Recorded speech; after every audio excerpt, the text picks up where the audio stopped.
So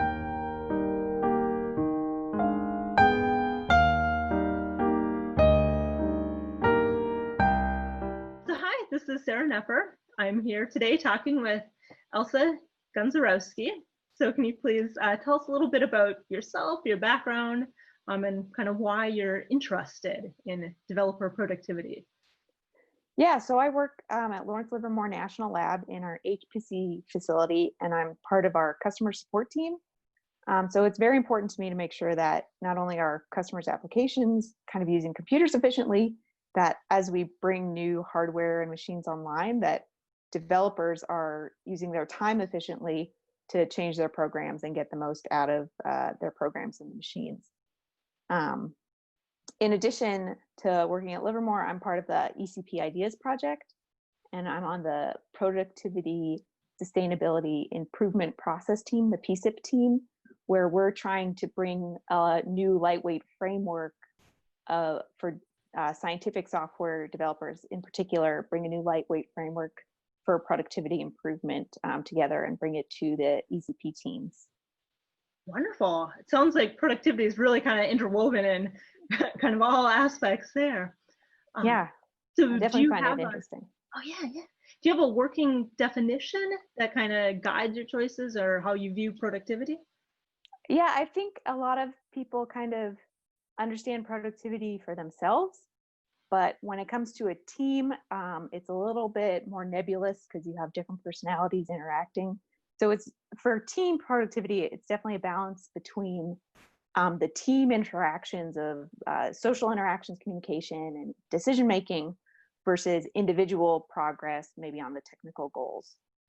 So increasing productivity means improving this balance so that all the team members are kind of moving forward together, not only in face-to-face meetings, but when they're off on their own thing or working in smaller sub teams, to make sure that there's less roadblocks for the team and that they can kind of keep moving forward together.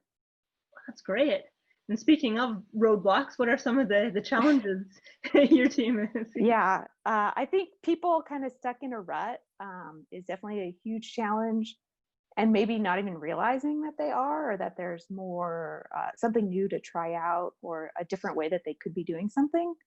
Um, or it's people who feel like what they're doing doesn't matter or their input isn't valued. So though that lack of team cohesion where people are either too kind of in the weeds to think about changing or feel like any attempt to change would just be not valued. I think those are huge challenges. Oh yeah, those do sound very, very difficult. Are there some approaches, let's say technical approaches that you see or are pursuing to help?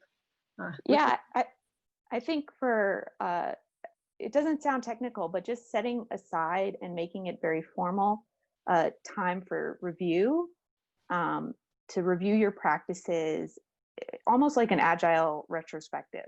So having in your team schedule a time where the team gets together to review their practices and just brainstorm about what they could be doing differently. Not that they have to do anything differently, but really understand, just take some mental time to think about what could we be doing differently, and maybe even realizing that some of the things they're doing right now are great, but there's always room for improvement or even room to try something new to figure out if it will or won't work for you. That's great. I like that a lot. And how about cultural approaches to improve productivity? Yeah, I think institutions as a whole can really set the culture by creating a value or valuing this kind of always learning mentality. So setting aside time for developers to either take courses, learn new skills, or even participate in kind of social and networking workshops. I mean, when developers get together, they always talk about development work and the nitty gritty of this, that, or whatever they're doing. So even just what can start as social ends up being having some really technical conversations, and people can learn a lot or hear new ideas just through that. So a culture, an institution that really sets that culture, in place by putting money where their mouth is and giving people time to learn or attend workshops is really important. Wonderful. And maybe I'm putting you a little on the spot asking, but has there been a skill or a course you've recently taken that's really stood out to you? And So I help organize developer days at Lawrence Livermore.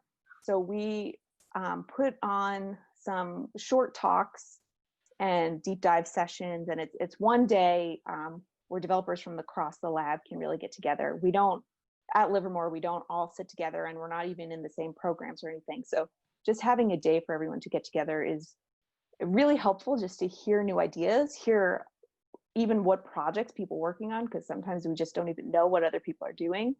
But I always learn something new, some new technique or skill, or even a new approach to a challenge that someone has faced. So it's a really interesting way to just get together and really learn for the year. So it's really cool. yeah, that does sound wonderful. All right, are there any other final comments you want to make regarding developer productivity? Yeah, I think everyone, there's always something you can do, even if it seems really small. I know a lot of Slack channels or Slack instances have a channel called Today I Learned. And so even posting something, some neat bash trick or something like that in Today I Learned just kind of keeps that developer, always improving, always learning something new mindset, and can really kind of also help set the culture for your team or for people that you work with. That's great. All right, well, thank you so much for taking the time to. Yeah, thanks for having me.